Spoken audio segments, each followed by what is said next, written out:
Hey, welcome to the best of everything. I am Ruben Paul, and to the right is my right-hand man, my brother. Can I finish my intro? Oh, sorry. I always do that. Yes, you do. Okay. Every week, man, I got to put up with something. Well, you did start to make a mistake. I did, but okay. I corrected it. Oh, okay. It's like it's like you hope I make a mistake. Secretly, you do, right? You enjoy it. It's kind of like when I see things going awry when you're on stage and you're getting frustrated or upset. I love that too. I know you love it, and I like to see you get mad too. Yeah, I get really mad. Oh, you get pissed. Yeah. But anyway, you guys know him. You guys might love him. My brother from another mother, the Portuguese assassin, Epa, Johnny Sanchez. All right, what up, brother? What's up, man? Man, it's always good to see you. We're excited about this one too. I'm excited right? about this one because we have a very special guest. He's very dear to me. He's been a good friend. And to me too. You can get to that after I give my. Right. Well, I'm also Portuguese. So. There we go. Epa. Yeah, right. Okay, enough. He says epa. Enough. He says epa. Empanada, right? But you guys might. Is that what you mean by that? If you've been to Los Angeles and you've been on the comedy scene, and he also travels across the country also. Very funny guy. I think he's a legend in this business from what he's accomplished and what he's even doing to this day. From what? We're from Parts unknown. Parts unknown. No, I'm from the Detroit, Motor City, man. From the Motor City. You got your Tommy Hearn shirt. I got the Tommy Hearn shirt. Bro, I love that shirt. Frazer Smith, everybody. Give it up. Thank you. Oh, thanks, Yes. guys. Both of you, thank you. So glad to be here. Came all the way from Portugal for this. Speaking of that, I've been trying to think of a combination I could do with Portuguese and Mexican, like Portucan or stuff. No. Hey, empanada. That's epa and empanada combined. I think let's just go with nada. Yeah, let's just go with nada. Oh, really? Let's go with nada. Come on, I know enough to just go with nada. Spanish to know that. He knows enough Spanish to cut you off. Man. Yeah, I could say one other thing. Chingao. All right. Ciao. Ciao. Orale, that's my one longtime friend right here. Orale. Used to put me on the radio back in the day. Before I did Arsenio. That's a pretty good Paul Rodriguez. That's not bad. No, we call him George Flupez because he sounds like George Lopez with the flu. He does kind of, yeah. Oh, really? Oh, wait a minute. I'm not doing that anymore because you've been. No, we love it when you do it, Johnny. I'm Just drink some retiring. NyQuil. I get text messages. Drink some NyQuil before you do the impression. That'll help. No, I get text messages. People love your George Flupez. Yeah, they do. Because you sound nothing like George, but we kind of know you know what I'm what gonna you're do? doing. I'm gonna pull some little bits of his, and then I'm gonna play it back after I do him, and then everybody will realize how close it is. Really? Can I do an old George Lopez joke from because of the earthquakes? Yeah. He goes, and he had this old joke where he goes, they're saying everything's gang related. Even the earthquake, they found a Raider hat by the epicenter. Oh, that's funny. I always love that joke. Wow. But a lot of people don't know you and George Lopez have been friends forever. We're old buddies, yeah. Yeah. You're the best man at his wedding, right? He still hasn't let me forget that. I still am living that down. It's just so funny. Like, you can't judge a book by its cover. I would have never in a million years put you and George Lopez together as such close friends, but you guys have been friends forever. We hit it off. He loves you, man. We hit it off right away. And you know how it is with friends. Sometimes you How did you meet him? I was just going to ask that. Well, there was a woman that was working at KBC, which is across the hall from KLOS, where I was doing the morning show. Okay. And she comes up to me one day, and it was in the cassette era. And she goes, hey, she was booking the Michael Jackson show. Remember, not Michael Jackson, but the English guy who was on talk radio. And she also booked Dodger Talk. So she gives me this thing. She goes, hey, there's this young comedian. I think you'd like this guy. So I play, and you usually don't play the stuff right away. I waited a couple months before I even listened to it. Yeah. And I go, hey, that guy's hilarious, man. She goes, I told you he was good. So I have him on the show. So I had him on the show, and my boss goes, why are you having that guy on? Nobody knows him. I go, they will. Wow. I knew they would. I knew he was going to hit it big. You could tell right away. He was so good. Yeah. And then, I met him out at Ice House. He was MCing out there at the Ice House. Oh, he was? Wow. And we got to be buddies. And No then wonder he's always been loyal to that. Like he's always done. He did it for years and years and years and years. And you know, George called me up every day for 10 years and in the morning. He always wake me up. I go, what are you calling me? So 10 o'clock in the morning, dude. He goes, because that's early for comics. Yeah. And he goes, Frazer, am I going to make it? And I go, of course you're going to make it. And then he'd hang up. It sounds like him, but I knew he was going to make it. I just know in conversations me and him have had, when your name comes up, there's just this sense of like he hasn't forgotten any, like what you did for him, your friendship for him during that time. He really appreciated it, especially from the place that he came from, with not a lot of support around him from his family. So somebody like you to encourage him and see his talent really helped him. Well, you know, it was pretty easy to see, though. I mean, he's a talented guy. And you could tell right away, this isn't just your average comedian or something. This guy's extra good. Yeah. And then he was my buddy, and we just hit it off as friends, too. You know, he's a cool dude. He likes all the same stuff I do. You know, he's like, we all like, you know, he's a football guy and a boxing guy. And so we were buddies, too. But, you know, you never really know if someone's going to make it. Yeah. You know, I came up in that era where so many of those guys did. Yeah. That I came up with. And I always like to think I got a pretty good eye for that, but you never know. And some people you think, oh yeah, they're going to, and they don't. And then other people you're like, really? Yeah. How does that happen? I was going to say that there's the flip side to that. Which is when you go, that's a head scratcher right there. Yeah, But then with George, it was one of those ones where I know he's going to make it. Yeah. And we're pals. Yeah. So I just was really happy. But you know, the irony of the situation is you saw him, I don't even know what year that was. That had to be what, in the 80s? Yeah. But his success didn't come until way later. It took a long time, you know. And that's you know, But he had a little build going. Following. Yeah, with but that took years. You know, really helped him. He was very Rodney Dangerfield-ish. Yeah. Well, he did one-liners. He did a lot did of one-liners. In fact, that was his his license plate said one-liners. And I never knew that. Yeah, and he would do one-liners, and he was really funny. I mean, I do one-liners. His were 1,000 times better than mine, and I was always like, wow, I want to steal some of those jokes of his. He was so good. But then somebody told him, hey, you're never going to really get a sitcom doing one-liners. And that's what it was about back then, by the way. It was in the 90s. And so all he that. switched his act mostly to stories about his life. Yeah, and it was actually deeper than that. They just I want to say it was Dave Becky, because George has told me this story a lot of times, and he's said it publicly, but it wasn't that you weren't going to get a sitcom. It was just basically, hey, you're a funny guy, but until people really know who you are, no one's going to care. Well, yeah, you're right, Rube. But also you build a sitcom off of a backstory. Yeah, and that came and he had years a backstory later though. But he had a backstory because he had such a tough upbringing. And most people don't go through what he went through. And then, you know, his grandma, did you ever meet his grandmother?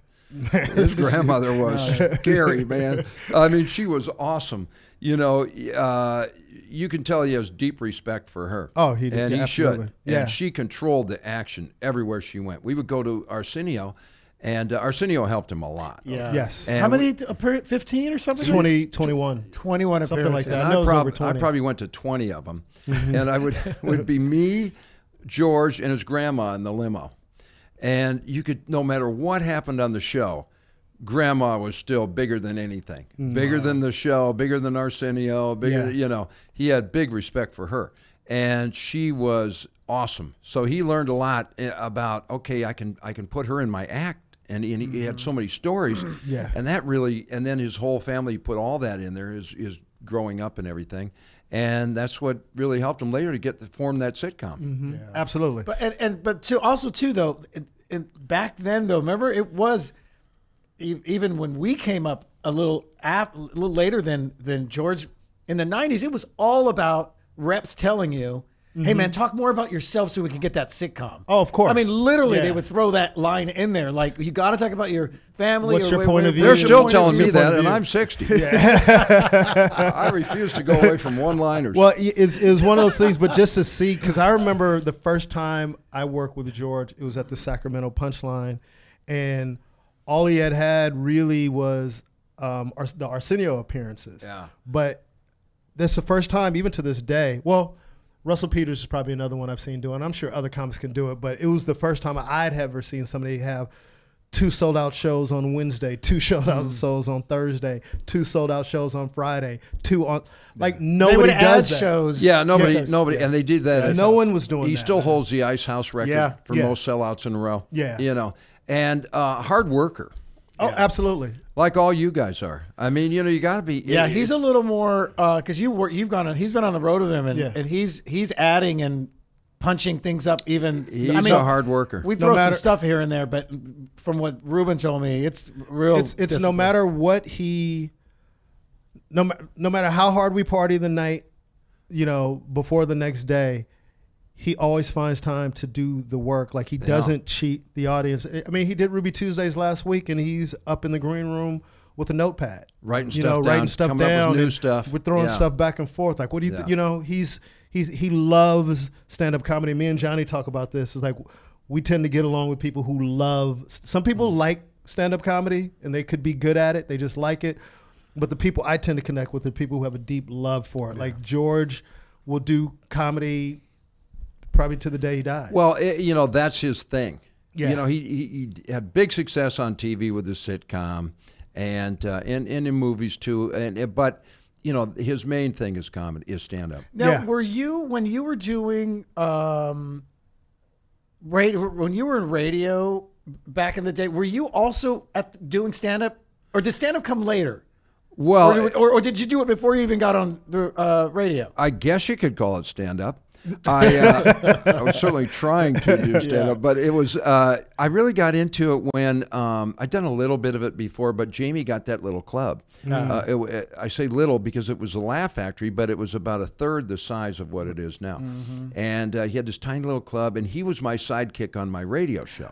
That's right. And really? That happened. So what station were you on again? I was on KLOS 95.5, the one I'm on now. But I had a morning show, and I had started out in town here on K-Rock. That's right. When I first got to town, because I was on the radio in Detroit, and then when I got out here, I asked my buddies what's a station I could go on. They go, you got to try K-Rock because it's the easiest one to get on, probably because it's a little thing on the end of the dial, and it was this tiny little station, right? So I get on there, and all of a sudden, the new music starts coming in. Punk rock, new wave starts coming, and K-Rock's playing it. So they're the only station playing it. So everybody, all of a sudden, all the ears are on K-Rock. And all of a sudden, this tiny little station is jumping to #1 over all the big corporate stations, everything. It was like it'd make a great movie. Yeah. Because they were it was worst to first. Well, and so then I got picked up by KLOS after that. How long were you at K-Rock? Yeah, right. I was at K-Rock for about 2 years, and the show went through the roof. Not so much because of me, because the music was hot. No, it's because of you too. And I was a crazy kid. I was on drugs. I was out of my mind, and it sort of fit the music. Yeah, but you can't discount your contribution to making it #1. Well, thanks, buddy. It caught on real quick. It was like viral before there was viral. I'll tell you a story, and I've told Johnny this. I'll never forget this. And I remember calling you as soon as I left this meeting. I had a meeting at you probably remember this, but I had a meeting at DreamWorks, and you called me during the meeting. Like I had my phone. I'm like, oh, I'm sorry. And I was like, oh, that's Frazer. I got to call him back. And she goes, Frazer Smith? And I go, yeah. She was like, you know Frazer Smith? And no offense, I'm like, yeah, I know Frazer. I see Frazer. She's like, oh my God. We used to listen to him every morning on the way to school. He used to do this character called Lake Continental. Yeah. Is it with, Lake Continental. Yeah. But she did it with some accent you used to do it with. Like a fake French accent. And she was going on and on. I would give love advice, and none of it made any sense. And I'm thinking to myself, like, Frazer Smith? Yeah, right. Is that who she's talking about? So I remember, and she just went on and on. Like, she was like, fuck you. Like, let's talk about Frazer. So we talked about you for a while. And then I remember calling you from the parking lot as soon as I left. And you're like, yeah, dude, I used to be kind of a big deal. Thanks for screwing up my meeting. Exactly. You screwed up my meeting. Yeah. No, it actually been great. But she just went on and on and on. And I think that's how I started to, become familiar with you. Then, I think we've gotten closer and closer over the years. But it was always great to hear your story. Well, we're good buddies and have been for a long time. But the radio thing, it did take off for me, and it was funny because I went to a party when I was on K-Rock, and Johnny Carson was there, and he goes, "I hear Frazer Smith is here." That's what he told somebody. I mean, it was one of those things where it was almost an out-of-body experience. Isn't it amazing? It's like being Howard Stern for 2 years. Yeah. But isn't it amazing how many like. people you can touch through the radio waves? Like, you don't even realize who's listening to you and who you're affecting and who's a fan. I would get calls. I got a call one time. I was on the radio, and Steven Spielberg wants to see you after your show. And I said, well, I'm too busy. No, so I ran down to Amblin and went in there, and I went into his office, and he's in his big office behind all these ferns and stuff. I could barely see him. He goes, "Hey, I just want to call you and tell you I love your show." That's it? Yeah. You can go now. But didn't he have you host the ET premiere party? Yeah, I did the premiere party for ET, and I got to be buddies with him and Frank Marshall and all those guys, and all the biggies in town would listen to. The thing they liked was the Rose Parade. We would do a spoof of the Rose Parade, me and Peter Crabb, and we would tell people to turn down they watch it on Channel 5, turn the sound down on your set and listen to us, and we would just rip the parade apart. Oh, that's great. Hilarious. And which is what Will Ferrell and what's her name do now. Yeah, they stole yeah. But we got a lot of mileage, and all the big shots would listen, and I could get into any meeting back then. Well, let me ask you this. Because they all kind of listened to the show. Let me ask you this, Frazer. So when you were in Detroit, what station were you on in Detroit, and why did you move to LA? What made you say, let me get to LA? I was on WABX, and that was a big station in Detroit. Mm-hmm. And I had some guests on. Every time I would have guests on from, I would have all the rock stars on and everything, and they'd always go, "Hey, man, you're pretty funny, you're pretty good, you should come to LA." Mm-hmm. They kept saying that. Mm. So one day I just packed things up and left. I thought, you know what? Wow. Go for it. I've already gone pretty far in Detroit. I don't know. Might as well give it a shot. And the K-Rock thing happened quickly. So all of a sudden, I'm on this little station, and I thought, I'm not going anywhere here. And then all of a sudden, that station exploded. Well, one of my favorite stories, I believe, is the Van Halen story. Well, David when I was Lee on Roth? K-Rock, when I was on K-Rock. You love this. No, he told me, I think, this is David Lee Roth, right? Yeah. Yeah. Johnny Sanchez used to come in and do a David Lee Roth impression, and I thought that it was probably, David Lee Sloth. Yeah, exactly. He was the Portuguese David Lee Roth. But I'd be up there doing my show on Friday night, and this guy would come. He would climb up the fire escape because K-Rock was waiting to build their new studios, so they were in a little dress shop on. Because you had made them so much money when they exploded, exactly. They had to build a new studio. Yeah, they had. Thanks to me. Anyway, so I'm broadcasting, and this guy would climb up the fire escape, climb in through the window and kick in the door in the studio. "Hey, man, you got to play my test pressing, bro." And I'd be like, "Get out of here, man. Who are you?" You got to play your what? Test pressing. Oh, that's they didn't even have an album out. Right. They had a test pressing. Like a demo tape? A demo. Okay. And so I go, "Get out of here." I'd throw him out. And then he'd come back the next week. And he kept coming back and coming. So finally I go, "All right, dude. All right, I'm going to play it. If you'll just get out of here. Stop kicking my door in. Stop coming by." So I played Ain't Talking About Love off the first album. Yeah. And it went through it just exploded off the, yeah, but you know how you told in the old days with the phone banks. The phone banks would light up. So you got, it's like getting hits today. Yeah, right. And so I started playing. I played it every week, and all of a sudden, it was a great song. Yeah. Everybody's talking about the band. They got a big deal, and the rest is history. And so they were already. They're a band already playing around locally. Oh, local. This is local. So they had already. K-Rock was in Pasadena, and they were a Pasadena-based. Yeah, they're band. Pasadena band. Yeah. So was this the transition? Were they still Mammoth, or no? They were Van Halen. They had just gone out of being Mammoth. They used to play Ice House as Mammoth. Yeah, really. And they played backyard parties and stuff. A lot of there's some new footage out there, man, of them playing in some backyard parties. Well, dude, and isn't David Lee Roth like your favorite frontman of all time? I think he's for me personally, he's.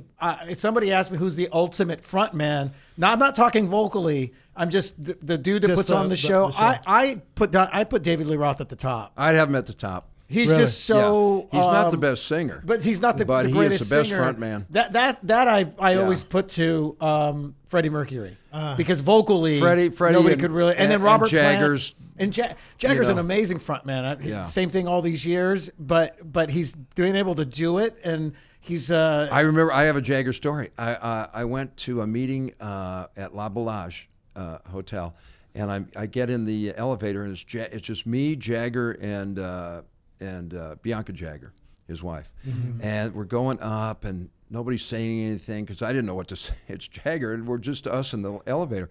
So all of a sudden he looks over at me, he goes, "You're that guy from K-Rock." And I go, yeah. He goes, yeah. He goes, we listen to your show. He goes, "You're awesome, man." He starts to say he listens to the show. Dope. Yeah. I see, but how did they know it was you? Because wasn't there a minimal amount of video? There was and minimal. How would all anybody that. know I had what the no DJs idea. look like? I had no idea. the Did they have billboards and stuff back then? Well, I didn't have a billboard then. Later I did, but not then. I don't know that's how crazy he knew. how he would. But I had this underground buzz. Well, I'm sure you went to a lot of live shows too. Yeah, during there that were time. photos. Saw him, But it was amazing how quickly it happened. And what I liked the best was I would go to a Laker game, and they'd be like at the Forum, "Mr. Smith, right down front." They'd bring me down to the courtside seats. Then they'd bring me. It was like. You miss that so much. Nowadays, I don't get any of that. Yeah, but They're like, "You're back up over here. You're in the wrong section. You're back over there." That's what I get now. sir, can we see your ticket, please? Yeah. Can we see your I ticket? have a stub somewhere. So where did your love for music come from? Like, what got you into, being a radio? Well, when I was DJ? a kid, when you grow up in Detroit, you have a mix of. I love Motown. And I was a huge Motown guy, obviously, and that's Detroit. And then it's also known as Rock City. Yeah. It's famous for being, one of the best audience-wise cities for rock. Kiss has got the Detroit Rock City song, and everybody says that, all the bands. So you kind of have this mix of soul and rock, and a lot of great talent came out of Detroit area. Aretha and all those guys from that era, and all the Motown guys, and then now you got Kid Rock and Eminem and all the new guys. So, is this something that your parents played in the house? Did you grow up listening to this type of music in the house? Like, how did you discover? My parents were old school and played like Benny Goodman and stuff, Right. But what my parents did do, and I don't know if you guys had this. They would play comedy albums because comedy albums were big. Not my parents. My parents would play them at cocktail parties. They would have like Cosby and Jonathan Winter's albums and Bob Newhart, because back in those days that was a hip thing to do. You'd have this cocktail party, they're drinking martinis and they're listening to a comedy album. So that's where your love of comedy probably started. I think it did. Yeah. I think it did. So the comedy, but because I was going to ask Rich, I'm going to piggyback just sort of on him. I was just curious, what made you? Did you listen to any DJs? I don't know, like Wolfman Jack, when you were coming up, and that inspired you to want to be a part of music on that end? In other words, I always liked DJs. And you did? Yeah, you just liked DJs, them. because DJs back in that day had some cachet. They were like the stars of the town. Yeah. Even if you were a bigger celebrity, somehow the DJs circumvented everything because everyone listened to that person. So everyone in town kind of knew that person or thought they did. Yeah. And so those guys, when I grew up, were always big. We had this guy, Robin Seymour, and he had a afternoon dance show, like a Dick Clark, like a mini Dick Clark like show. an American Yeah, Bandstand. Yeah. And this guy was huge, and I kept thinking, I want to be like that guy. He was always wearing cool suits, and he knew all the bands, and all the bands from out of town would come on his show. And so it was a career type thing where you could go, okay, I want to do that. That's how I got into it. And then FM radio kind of went the other direction with the album cuts, and that became a big deal. And that's where when I was at ABX, that's what they were doing. They were playing album cuts and stuff. So what exactly? Singles, you mean? No, album that's cuts. when they started, when they went to FM. See, FM at that time had been just a dead zone. Yeah. Nobody was using it. was all AM. So they kind of gave it to the hippies. It was like, all right, you guys do whatever you want with that. So they went on there and started playing cuts from albums, playing long cuts. Oh, long. I see what you're saying. Okay. And so that's how I got into that. And I always liked music. And I also used to do stuff open for bands, not really open for them stand-up wise, but just bring them on. Like I would go and bring on, DJs do that, and I would bring on Iggy and the Stooges. Iggy went to my high school, and so I would go and bring them on. Bob Seger went to my high school. And you went to Tim Allen went to your high school, right? No, Tim Allen didn't go to my high school, College? but I went to college with him. Yeah. And so back so nowadays DJs can just talk like you're talking. Then when you first got into it in Detroit, you got to talk like this. Is that how Johnny, how are you? Yeah, we've got the 17th caller. He'll be calling in just 15 seconds. I know, because I time these guys. Anyway, we're going to play some. Yeah, I kind of miss that in a weird way, dude. Yeah. What if somebody did And that? then I did the drag strip commercials. What are the drag strips? Well, you know, Sunday night, Detroit Dragway. Take Telegraph Road to Sibley, turn right and follow the signs. Yeah, man, that's what I'm talking about. That's a little red wagon. He's got a 427 Chevrolet engine mounted in a motorcycle. He revs it up to 7,000 RPM. He pops the clutch. The driver goes 24 feet in the air. You got to see it to believe it. Be there. Oh my God! See, I have to tell you, I kind of miss that showmanship. That showmanship of the DJs that would, I mean, I remember growing up and listening to the guys that it seemed like, was there a transition? Did a lot of that change when Casey Kasem became hugely popular? Because I feel like he brought it. Casey Kasem, we're going to be taking your requests. Yeah, well, Jeez, man. Those guys had personality, and personality was big in those days. That was, but then, things transitioned into a tighter format because it's the less talk, more rock thing. And so they got away from that a little bit. But I got to work with a lot of the great guys. I got to work with the real Don Steele because KLSX, the classic rock station, was right in the same building as KRLA. So I had Huggy Boy, who was the big guy from out here, and Charlie Tuna. And Wolfman was at that station. Wow. And I got to know. I remember at a Christmas party. I'm at the Christmas party. And I'm in the restroom. In walks Wolfman, completely dialed in with the gangster, the bolero things across his chest and the big hat. Yeah, baby. And so he goes, Frazer Smith. Yeah, man, the party animal, baby. Yeah. So then we smoked a joint right in the men's room, and then we go. He goes, come with me, baby. Come on, you're with me tonight. So we go out to his car. He gets in this car. This is awesome. He opens the trunk and he pulls out a gun. Yeah, baby, we're going to have some fun. So we're out on the beach. It's 3 a.m. He's howling at the moon and shooting his gun at the moon. And I go, he's howling at the moon? Yeah. Boom. What was in the weed that you guys smoked? That wasn't just weed, dude, man. I don't know. That wasn't just weed, This Fraze. is Wolfman weed. Yeah, Wolfman. So then I hear this siren, and I go, he goes, Fraze, run. Next thing I know, we're running down the beach. He's got a gun. We're hiding in somebody's carport.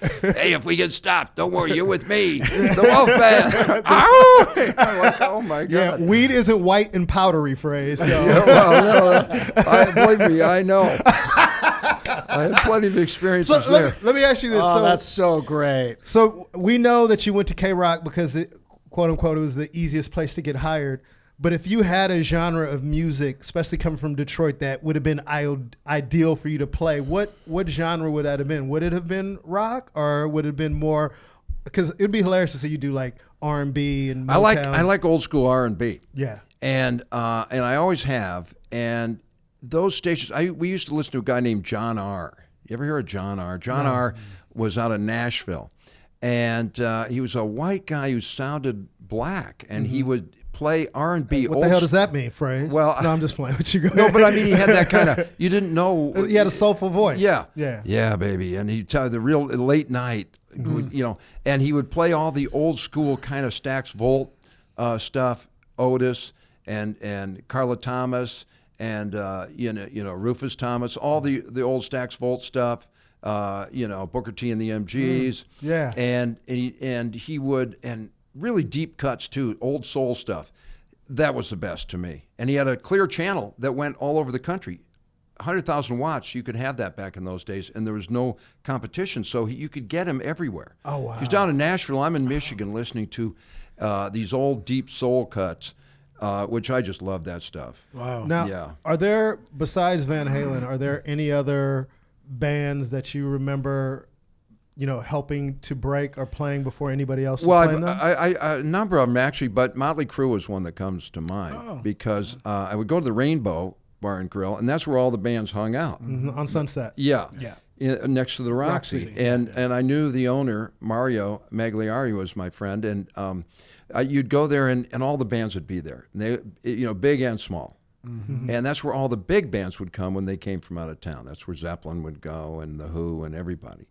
And you'd walk in, and I was the big shot DJ, so I was like the big man on campus. Mm-hmm. I'd walk in, it was a cassette era, and everybody would give me their cassettes. Hey, bro, you got to play my cassette, bro. And I'm like, oh, okay. And I'd put it in my pocket, and I'd leave with 30 cassettes. So then you could open up a swap meet. Yeah, right? I still am thinking about selling those, but I would throw them in a box, and I'd never listen to them. Because I was too busy. I wasn't being a dick. I just was too busy. Yeah. So, because I had the morning shows pretty heavy workload, So one day I was home and I just thought, I'll listen to them. And I listened to a couple of them, and then I listened to this one. I go, wait a minute, that's pretty good. That's really good. And so I went in the next day, and I really didn't have the license to play stuff, but I played it anyway. And because my boss would have clobbered me, but I guess he missed hearing it or whatever. And it was Livewire by Mötley Crüe. Livewire, yeah. And that hit like a Public Enemy album, right? Isn't that after Public Enemy? Well, it's the first album. First album, yeah. And it just, that went off the hook. On the phones, lit up. So then my boss had to let me play it because it had got such a big response. Yeah. So, Mötley Crüe. Wow. Poison. I helped Poison out a lot. I always felt like Poison sort of was, I don't want to use the term knockoff of Mötley Crüe, but they were, to me, it was like Mötley hit, and then Poison came. They were a little after. bit of a knockoff in a way. A little bit. A lot of the bands I liked in that them, era. by the way. I bought their albums and stuff, so I was all into Poison. I was cool with them. But all those bands, Quiet Riot. When you guys said Poison, I'm thinking of Belle Biv DeVoe. That's how far off I am. I'll tell you a funny. There's Poison. That's what I'm thinking. Well, sure, man. That's hilarious. You guys Belle talking Biv about DeVoe. some white rock band. They all came around at once, man. Like you said, Quiet Riot, Poison. Yeah, there was that. All those guys. Come on, feel Rap. the noise. Wasn't that? Come on, Quite feel the right? noise. Yeah, you got it. And Rap. I know. There you go. Hey, Come man, on, buddy. I'm versatile. Don't This is- stereotype me, man. This is how know much I my- got into Quiet Riot, by the Yeah. way. Remember the album cover with he's in the straitjacket with the mask? Yeah. I had metal shop class in school. I made that mask. Nice. I made it out of sheet metal. Okay. Way to go, Just so I could Johnny. take pictures of it and show my friends. You know what, man? I'm gonna reevaluate your Mexicanness now. Yeah. Dude, I was an all rock guy. Mexicans actually. You know that I they never are Never say the quite fact right. that you built a mash. That's your Mexican side. Oh, that's my. I see what you're saying. Yeah, That's I'm not just- Portuguese at all. That's not Portuguese. But at he all. was having a quiet riot because he couldn't speak with the mask. But I'll tell you a crazy story. I had to go to this charity, right? So I'm at this charity thing, and for me it was awesome. I got sat between two of my idols, Gordie Howe and Wayne Gretzky, at this charity thing at Chasen's. Remember Chasen's was the old famous where the stars used to go. So I'm sitting between these two legendary guys, and Gordie Howe was a nut. He was like he was a prankster. He gave me a hot foot. He was always playing jokes on What's me. that? Where You they know where you put light matches and they light your light foot your up. They do it foot in on baseball fire. a lot. I didn't know you called it Ha that. ha ha! He was laughing it up. Yeah. Your foot is on fire. Okay, Gordie, nice I'll talking to take you. games they used to play in the 80s for 200, Bob. I'm throwing my water on my shoe, So then Gretzky says to me, Gretzky's the nicest guy in the world, right? So he says to me, though, he was dating this girl that was before, obviously, he got married. And she was a singer in Canada. She was like Anne Marie or something. And so he goes, my girlfriend's a singer. Oh, yeah. And he goes, you're a DJ, right? I go, yeah. And so he pulls a 45 out of his. He's got a 45 with him. Yeah. And so, That's an album. It's a small album the for the single people who with don't. the thing in the middle, singles, right? Yeah. Yeah. And it's his girlfriend's singer. And he goes, "Can you play this for me?" and it's Wayne Gretzky. So I go, sure, I'll play that.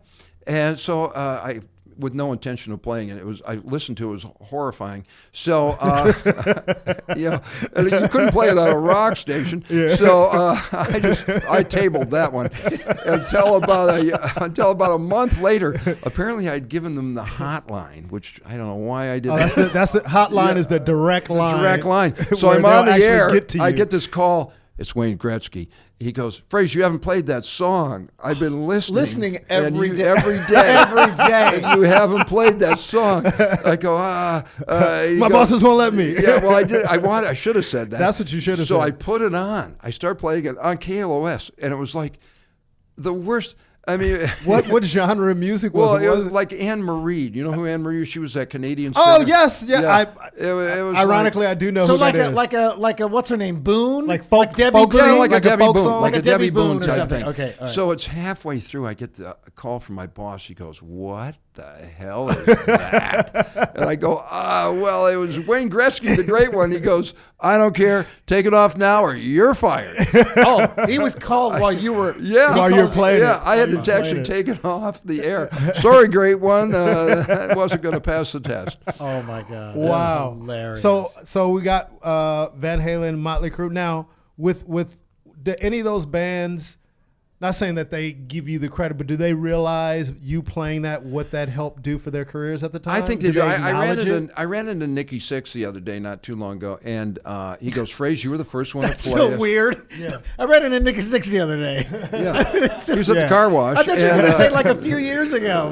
This was the other day. He was at KLOS, and he goes, "Yeah, Frazer, you were the first one to play us, man." He goes, "We appreciate that. Thank you, man." Wow. I think they do. Yeah, I think they do. A lot of that stuff from that era, people have forgotten, but some, the bands I think remember. Yeah. Well, one thing that I've always wanted to say to you, and we've talked on the phone, obviously, more than we can ever remember, but this is the only industry that can make you feel ashamed or embarrassed for having success. Meaning, you made a reference to, oh yeah, back in the day I was at the Laker game and did all these things, and now you're not doing those things anymore. But that still doesn't take away of what you accomplished. The legacy of what you like. No one can ever take that away from you. And people love to tell people they're washed up, or like whether they're actors who used to be on sitcoms and everything. But it's like, how many human beings walk the earth and can say at one time they were at the top of their profession? Yeah. Well, because no one stays hot forever. And you, instead of feeling like, man, that was back then, my whole thing with you should always be proud of that, dude. Well, always thank be proud you, of Ruben. what Thank you done. for saying that. I appreciate that a lot. And I think I have come around to that. I feel pretty good these days. I'm back on the air. You're back on the air, and people recognize that, and the show's starting to get a little buzz. Now I remember you telling me we were at the Laugh Factory. And this was when you were about to get back on, and you were like, I don't even remember. We'd see each other either on the 10 o'clock show or the midnight show or something on a Friday or Saturday or whatever was the one that you would do a lot. And you were going, it's looking good, buddy. I think I might be heading back. I don't know if you remember that. It was a long journey, though, to get back on the air. It was hard to get back. And, and part of the reason was I caused my own problems a lot, because what really happened that knocked me off the perch was arbitration, getting into it with management over your contracts. And because I was really tearing the city up. And then all of a sudden, you want to get compensated. And you see it with... and you guys picked up AB. Anthony Davis, AD. Well, no, I'm talking about... Oh, you're talking football. For the Raiders. For the Raiders, yeah. Because, he had that thing going with the Antonio Steelers. Brown, yeah. And he's a great player, but he had these problems with management. And it happens, we see it in sports a lot. Yes. And that's what happened with me. I got into it with management over a contract thing because I was blowing up, and I figured, you had a huge agency at the time, right? I had a big management company, and they were kind of... What was the name of them again? Management 3. Management 3. Yeah. And if you could push your nose sideways, that's what they were doing. They were very intimidating. And they had Frank Sinatra and a lot of big people. Wow. And so I don't know how I got on that roster. But anyway, they were kind of being heavy-handed with management on my behalf, and that kind of backfired. So, because they were used to dealing with big clients, that they could wield their power. Yeah. Radio was kind of... I didn't even think about that. Yeah. You guys have reps. Yeah. I Well, just always picture. I always well, thought we of DJs just usually doing their own- don't. And the thing is, I did, and that kind of intimidated management, and they didn't particularly like the style of. They were leaning on them, you know. Yeah. And so then that Strong arm him. Yeah, and that impacted me. So all of a sudden, I'm out, and they can. Do you feel like you were blackballed? I do. Yeah. They can put the word out. You Yeah. know, they can put a word out on you, and That you're difficult to work with. yep, and that's all. really Yeah. what they would do back in those days. Yeah. And also, you know, he's on drugs, which I wasn't. Earlier, I was. Yeah. But at that time, I Not was at that not. time, right. No, I wasn't. And they, I cleaned up my act, and so it really. But you could, if you wanted to, paint somebody in the wrong direction, you could do it It's very easily by easy to do saying, when you have you know, power. you didn't, because they all hang out together. Yeah. They Well, go you to know- lunch together, and they're like, yeah, that guy. And even if it's just a raised eyebrow when your name comes up. Well, that's look at all what's it happened takes. with Monique. You know, it's a very Same similar thing. situation. Same thing would It's happen like with her, you and I'm rub a couple of sympathetic people to around. her. Yeah, I'm sure I'm you are. sympathetic because I'm a fan of hers anyway, and it's unfair what happens. And it's not to say that no one, takes responsibility for your actions or your behavior, but sometimes people take things, above and beyond to prove a point sometimes. Well, and also, you know what? I did little things to fan that when I was on the air. I remember my boss was really on my back during this negotiation, right? And we weren't getting along. And two things happened that I have to take full blame for. One, and this is pretty petty, but it was funny. He had gotten these license plates that said "Too Hip," and that was my slogan back then. So he went and got personalized plates that said "Too Hip," my boss. So I said, if you see a guy in a silver Cadillac, because everyone in town is listening to me, everyone, and I go, and he's got 2 hip plates, flip him off for me, will you? So everywhere he went, for like a month, everyone in town was honking. I go, honk at him first and then flip him off. So everyone in town. So finally he says to me, he goes, dude, call him off. Call off the dogs. He goes, I can't go anywhere. Everywhere. People are flipping me off, man. So that was early social media. Yeah. You were hitting them with early shaming. You had like the social media. Beyonce beehive. Like when people say stuff about Beyonce, man, they call Watch her out. followers, Yep. man. They will go Watch after out. you. So you had the phrase hive. Yeah, man. I got him on that Wow. one. And the other one, and this is just totally my fault. I had written a script with Jack Handy. Jack Handy was the guy. Remember from Saturday Night Live, Deep Thoughts with Jack Handy. Yes, I knew that sounded familiar. Right, and oh he my wrote, God. and he also wrote. He wrote The Jerk with Steve Martin. He was a really good Wow, I didn't know writer. that. I did not know that. So MGM put me with him because I had such a big buzz. They wanted to do something. I had a million big meetings back then. None of them went anywhere, but I had a million meetings. So anyway, the guy says to me, we're going to let you write a script, but we're putting you with Jack Handy because you don't know what you're doing. So we had this script called Cool Patrol. And it was about these goofy secret agents that screwed everything up. And, Yeah. So, but it was actually a very good script because of him. I didn't know anything. I would just sit there and go, yeah, throw that in, and so he basically wrote the whole thing. So it got passed, and they were going to do the film, and so they had given us, they go, we're going to greenlight this film. And I thought, oh my God. So I went on the radio, and I was in the middle of these negotiations when I was really mad at my boss. So I go, I won't be needing this place anymore. I will be, this, I can't believe I did this. I loved you, I Frazer. went off. I go, that boss of mine, he's an idiot. I go, I've been wanting to tell you guys this for a long time. That guy is a jerk. And I go, I don't need this shit anymore, okay? Because I just sold a movie. So you guys can... Drop the mic. Yeah. You guys can kiss my fucking ass. And I went off, right? And I hear this pounding on the glass. And I look over, it's my news guy, and he's holding up that morning's LA Times. And it says, studio head fired. the guy that I had given us the green light light. got fired that day. So all this stuff that I had just said. Yeah. About that. Just kidding. So that was pretty much my fault. Wow. Oh, so how long after you doing that were you I was out? fired in 2 weeks. 2 weeks. Yeah, Wow. I was gone. So after you, And I was number one. So when I got fired. were you at That was at KLOS. Yeah, I had top ratings. So you're at KLOS. So at what point did you become serious about stand-up where you're like, you know what, I'm going to do this on a regular basis? Because one thing people don't know about you is, you know, you just don't do stand-up you're a stand-up comic now. You perform, you tour, you've toured with Russell, you've toured with a lot of different people. George, you know what I mean? So at what point was it after radio you're like, shit, I got to find something to do? Well, yeah, I did. That's right. But where I really got started was Jamie.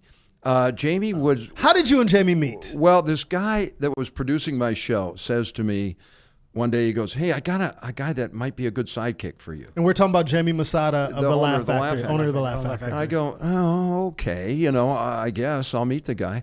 So he comes in to this guy's office, and it's Jamie, and he's got this white suit and this goofy looking hat. And I go, Like "Who Mr. is-" Rourke? Yeah. I go, who is this clown? I didn't say that to him, but I just was like, oh my God. I told the guy, this guy, Frazer, and he couldn't understand it because his accent was way worse.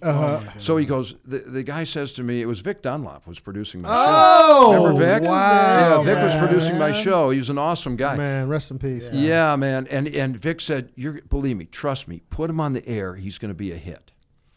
Okay, and it was around the time of the whole Iran, the thing with the hostages and everything, and he had this accent. Nobody knew really what his nationality was or anything, but you could tell he was a foreign guy. So he comes on the show, and he would just repeat everything I said, and you couldn't understand what he was saying. And then he would say, Laugh Factory! And Sneaking it in. yeah. Frazer, I must tell you, the thing which we try to make it happen, and Laugh Factory. And my boss would go, what are you doing with this guy on the air? He was Buddy Buddy, was the character's name. Buddy and Buddy? he'd go, Buddy Buddy, Buddy Buddy, Buddy Buddy. He'd say it really fast, you know. So then all of a sudden it catches on. Everybody wants to know who this guy is. They all think it's an actor playing a foreign character. And it's Jamie. Jamie. Playing himself. Playing himself is really him. And tried to get plugs for his But club. he didn't no bite. No bite. And he'd borrowed money to open this little club from a producer. And so he opens a club. It's tiny little, you know. Wasn't it next to a Chinese restaurant? Yeah, or it was something next to like that? Ah Fong's, which is now where the stage is. Where the stage is now is Ah Fong's restaurant. I heard that. And I Ah heard that. Fong's was a famous Chinese place because the interior wasn't that classy, but the food was really good. So people would pull up. It was back in the limo era, all day long, stars pulling up, and then their limo driver would run in and get the takeout food. And Jamie knew Mr. Ah Fong, and then one day Mr. Ah Fong passed away, so they were going to sell the place.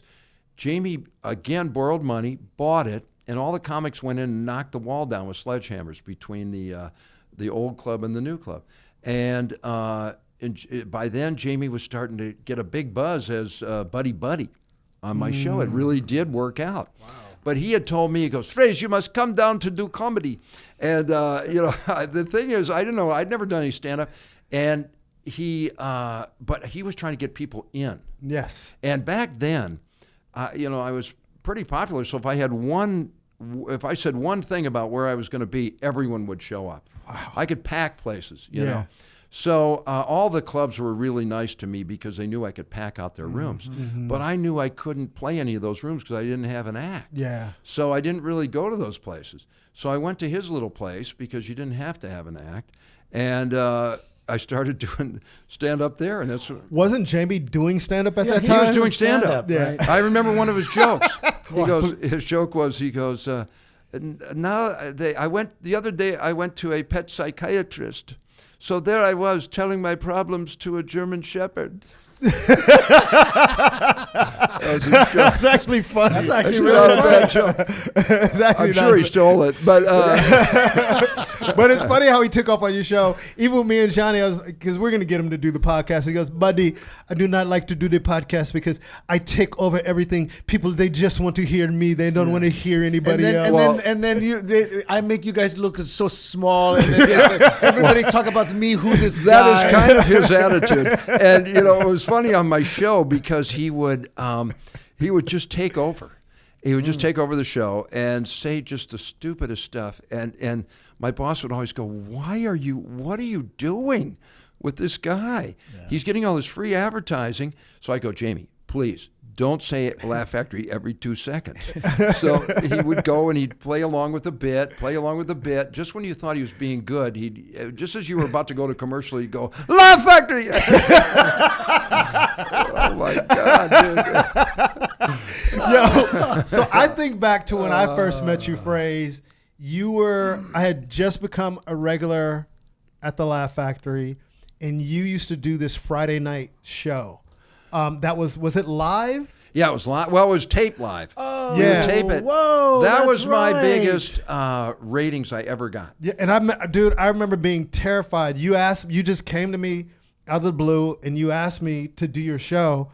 And I was a young comic. I'm like, yeah, I'll do it. And I think we had to be clean, right? Yeah. Yeah. You had to be clean. And you were a great... What was it called? Midnight Madness? After Midnight. Fraze After Midnight. Yeah. That's what it was. Yeah. And that's where I met Alonzo Bowden. Yep. Alonzo was a door guy at the Laugh Factory. Yeah. Right. And one day somebody didn't show up, one of the comics. So I go, we got to find somebody.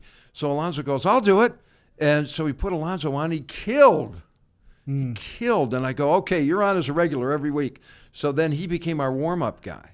And he was the warm-up guy on the show. And Jamie wouldn't give him the time of day to get up. Yeah, Jamie still didn't have him as a regular for a while. But he killed on our show. And then I always felt like I got to just put people on that I think are funny. And you were funny. And I go, Ruben's funny, man. I'm going to put him on. And you know, one thing I do take credit for is I did that with bands and with comics. If I thought they were funny, I put them on. And I didn't care about the boss. I will say this about you, Fraze, and you know, I've said this about Johnny because, you know, on this journey in this business, we have our ups and downs, and you know, you're chasing a dream. We're all chasing a dream here, and to have friends that you can talk to that encourage you, you know, to keep going is vital. You know, that's why it's important to surround yourself with positive people who encourage you. And one thing that I always, appreciate about you, and you did the same thing for George, is your words of encouragement have always, like, when you can't get a manager, when you can't get an agent, when you're not getting booked anywhere, to have somebody, you know, with your pedigree in this business to tell you, like, hey man, you're really funny. I'm in tears on the other line. You have no idea. And you go, I've seen them all, Rube. I saw George. I see Tim Allen. You're going to make it. You're going to make it. And, you know, people talk about positive affirmations, but when you can't do it for yourself, to have somebody do it for you and to help you believe and get you the confidence, you know, I'll love you forever for that. Wow. And I appreciate that so much. And I try to encourage you when you're going through your downtimes, but you have no idea to hear those words from somebody like you, because I remember being nervous doing After Midnight, and you know, like, I didn't know how big you were, you know, prior, but I knew you were somebody, you know, and the fact that you gave me that opportunity back then was just... Well, that's very nice of you to say, Ruben, and I hope I'm sincere whenever I do that, because I feel like I am. It's a tough-ass business, and we all get beat up, and it's one of those businesses where you just got to hang on sometimes, because your good time is coming. Yeah. And I've seen it with a lot of people where they were just about to go out, but they hung on. Now they're a star. Mm-hmm. Okay? Yeah. And so I made up my mind a long time ago. If I can help anybody by giving them a little positive push, I'm going to do it. Because everybody tries to beat you up and tell you that you suck. Yeah. And guess what? You don't suck. Yeah. You got as much shot as anybody. Yeah. And you know what? And you're a talented guy, and you guys are both talented. Well, that's... And, you know, the thing is, it's easy to spot it. you go, wow, that guy's funny. He's clever. And it's just about giving somebody a little extra push. I love doing it, and I hope it helps. Yeah. It does help. Oh, can I? Oh, go ahead. No, well, go I was ahead. going to say the last thing on that was people, because you are so positive and you are complimentary to people. People think sometimes like, Frazer's full of shit. He says that to everybody. But I can tell you, me and Frazer have had conversations like, that guy's not that great. Right. You know what I mean? Now, he might not openly say it to that person or whatever, but it's not like you just tell everybody they're great, that they're going to be a star. Well, and also I don't push them extra. You know, like I pushed George extra. Yeah. I gave him shot after shot because I knew he was going to do it. Absolutely. And guys like you guys, of course, I know are super talented. We've worked so long together. I just see all your skills. You know, and I was telling Rube the other day. Both of you guys are extra talented, but Rube has this thing with his Ruby Tuesdays that very few people can do. He is a great ad-libber. And off the top, and with crowd work, and it's not the old school crowd work where you kind of know what you're going to put the person down for. Rube's actually talking to people, really and talking listening to them, and listening to what they're saying. He's a community guy. Thanks, he's right on top of what's happening today, and so he's able to come up with stuff very quickly, and he could do a show like that, a residency show, forever. Most people couldn't. I couldn't. After 2 weeks, they've heard all of my stuff. Yeah. Well, it does force you. And you're good at it. Thank you. And you guys deserve a push. And there's some people that maybe that don't, but I'm not going to tell them that. Yeah. Because they're having enough trouble. Yeah. You know, most people, it's a tough business. Yeah. Well, I was that's what I was going to sort of talk about was when I first met Frazer. So it was probably more around. I think I started running into you at the Laugh Factory. Did you sometimes do the Latino night back when like in the mid 90s or anything like that? Yeah. Okay. Yeah. So that's probably when I first started seeing you. But anyway, from the get he was very complimentary, right? Yeah.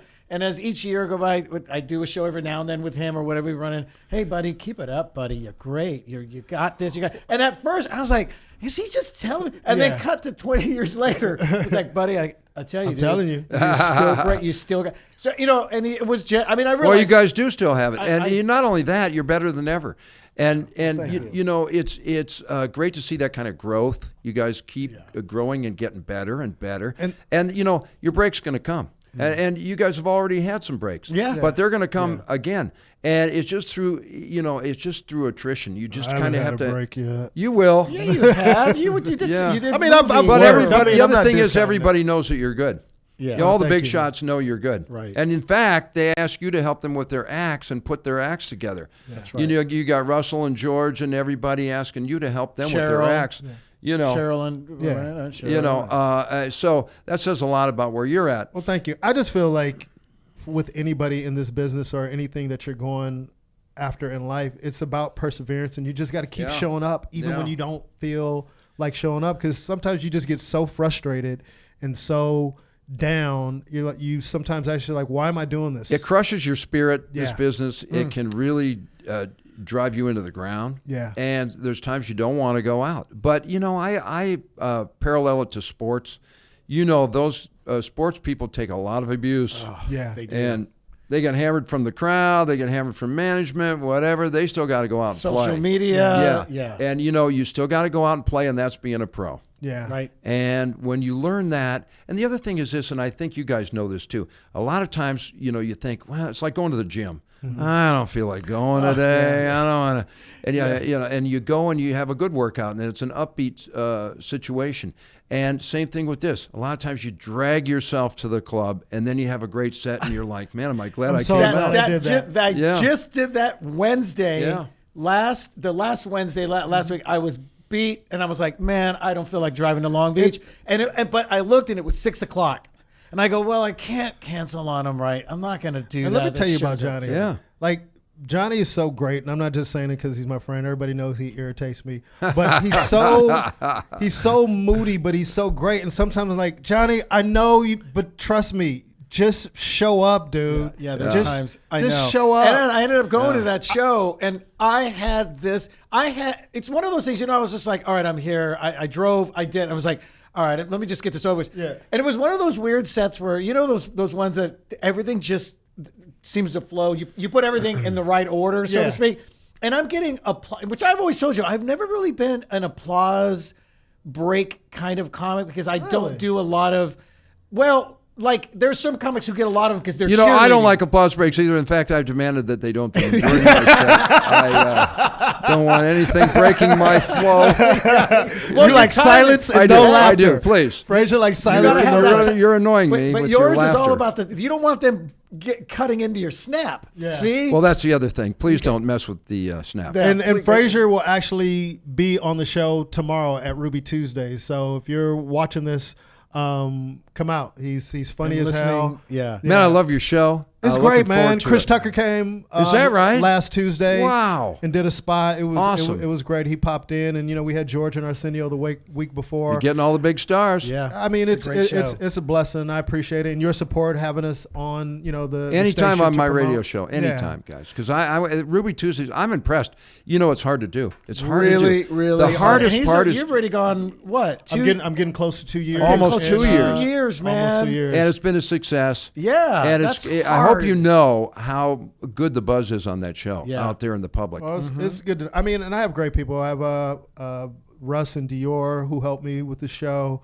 Allie is another great addition to the show because you can't be successful having a show. No, you like need a that team. without a team. Jesse's helping. Jesse, DJ Luna, Jesse's my right hand man. Yeah, Jesse great. Loves you. And whisper out to Jesse. Shout out to Jesse, and he makes things easier for me because he's another person in my life. I've known Jesse since I had a day job at Delta Airlines. That's where me and Jesse met. And then Jesse went on to work with Robin Thicke for, 15 plus years. But he's also another person who's always been encouraging, and he just makes everything go smoothly. And then DJ Luna. So I have a great group of people. You got a nice crew.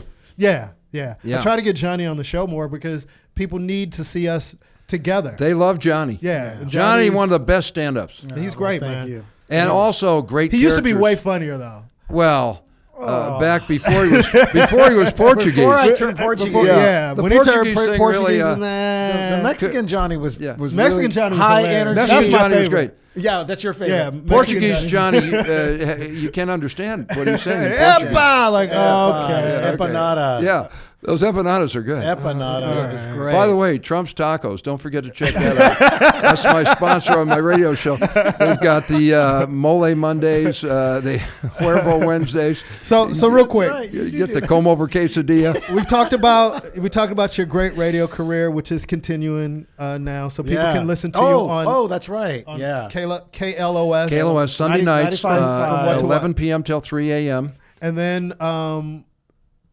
this is another thing that I wanted to ask you real quick.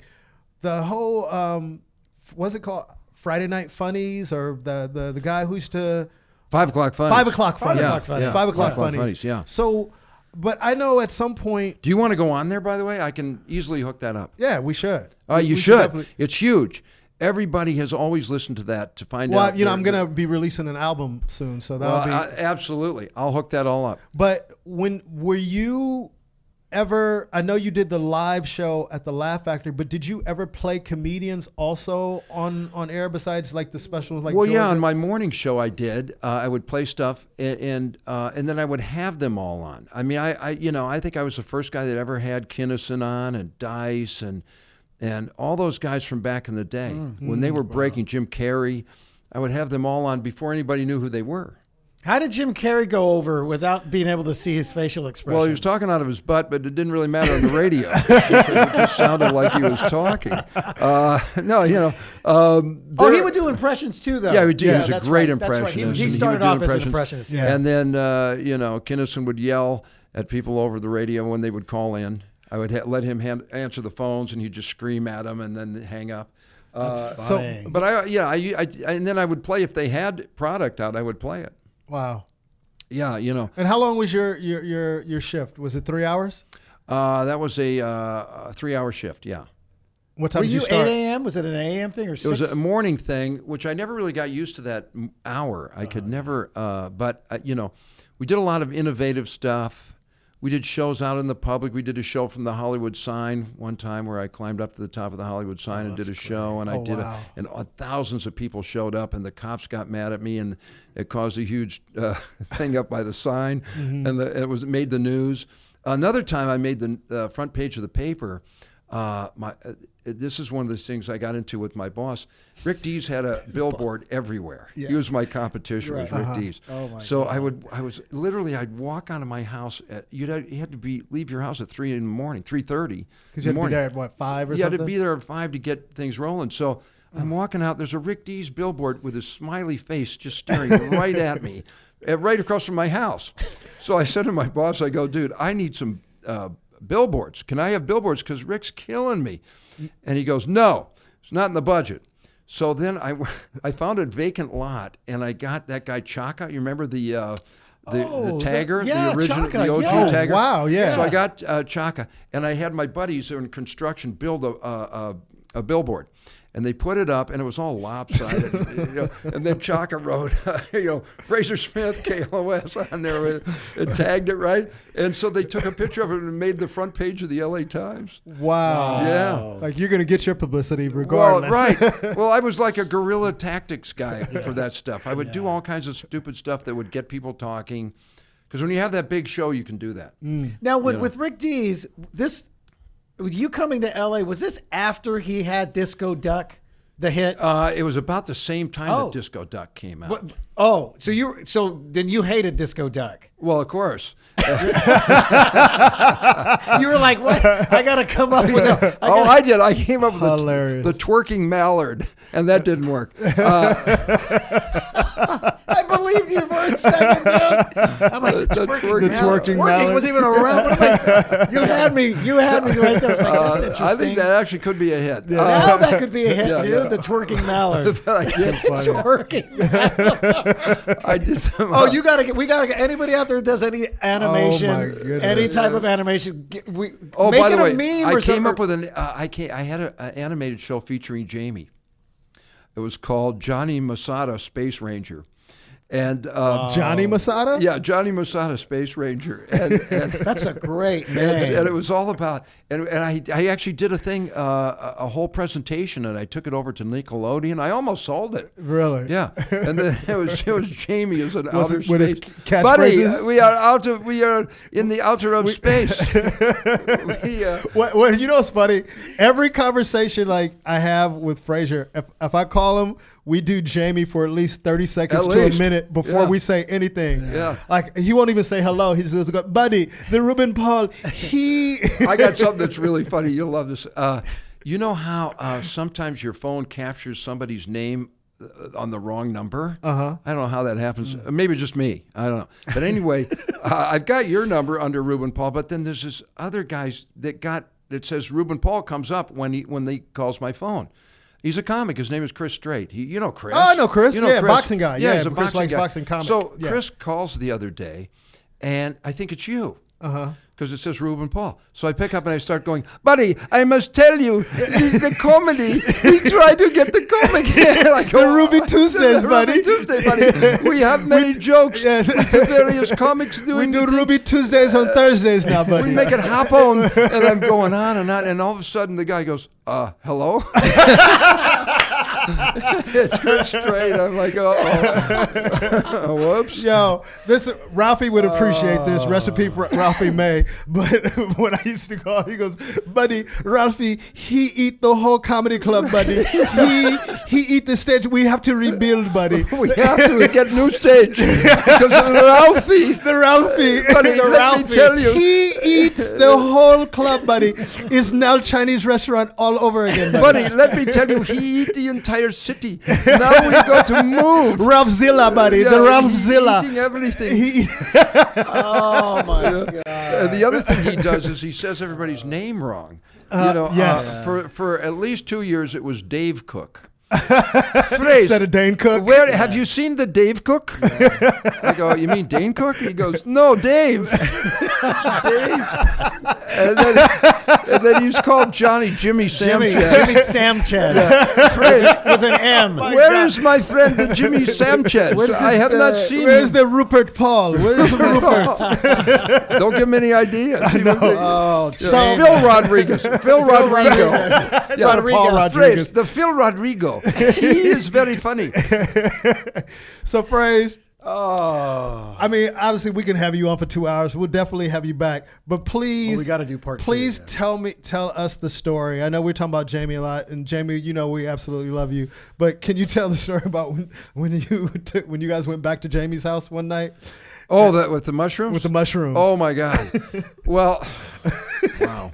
Set the stage about what the atmosphere, what year it was. Were you on KLOS I was on at the time? KLOS, Okay. and it was the little Laugh Factory, the tiny little Turkish prison Laugh Factory. And it was New Year's Eve, and we had just gotten done with the show, and so we had met these 2 women, and that was back in the day when you would actually try to, chase women. So we wound up, and so we go, okay, where do you guys live? So they lived out in Woodland Hills.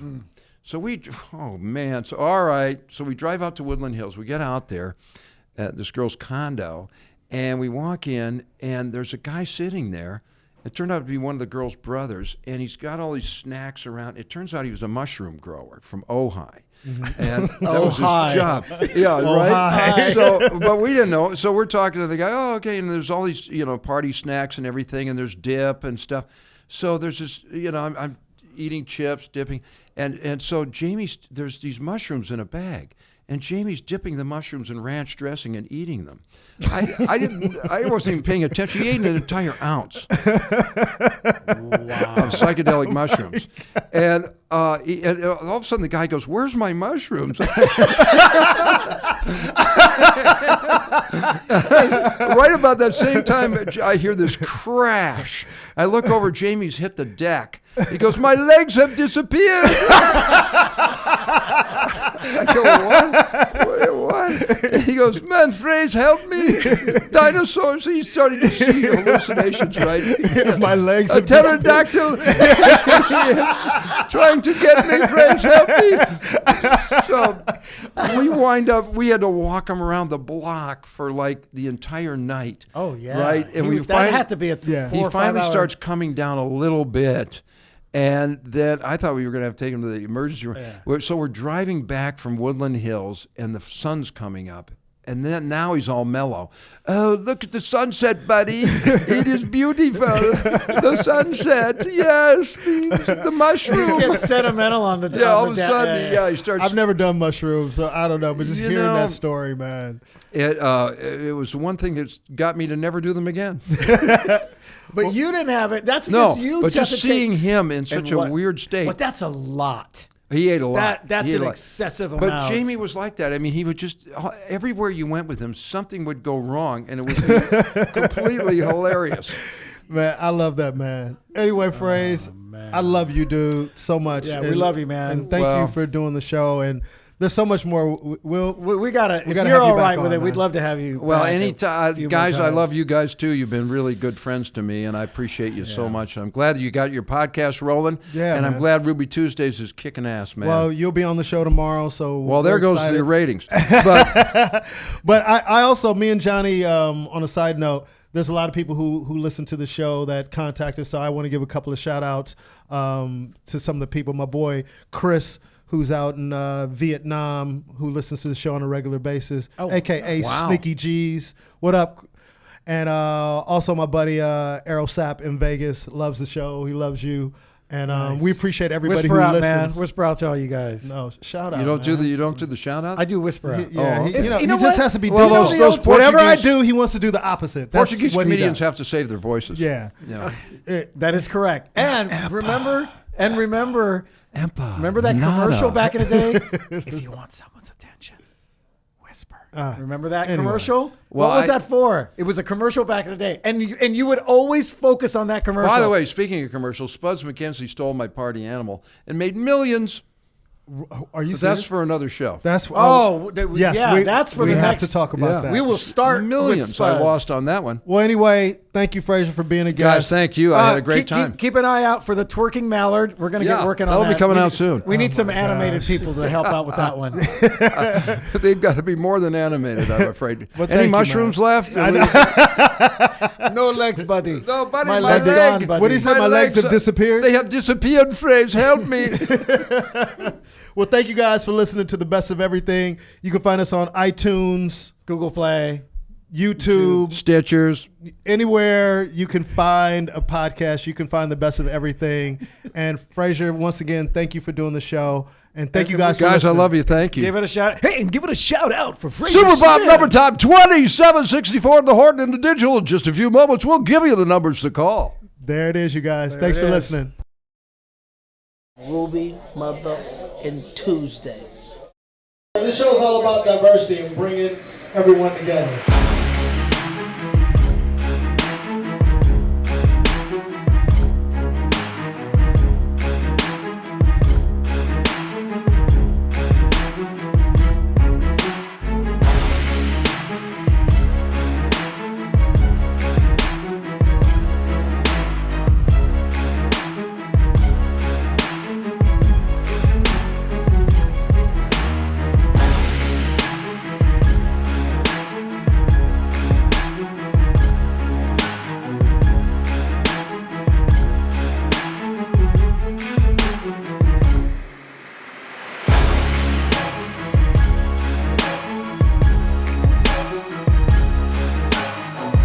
You never know who you're going to see at Ruby Tuesdays.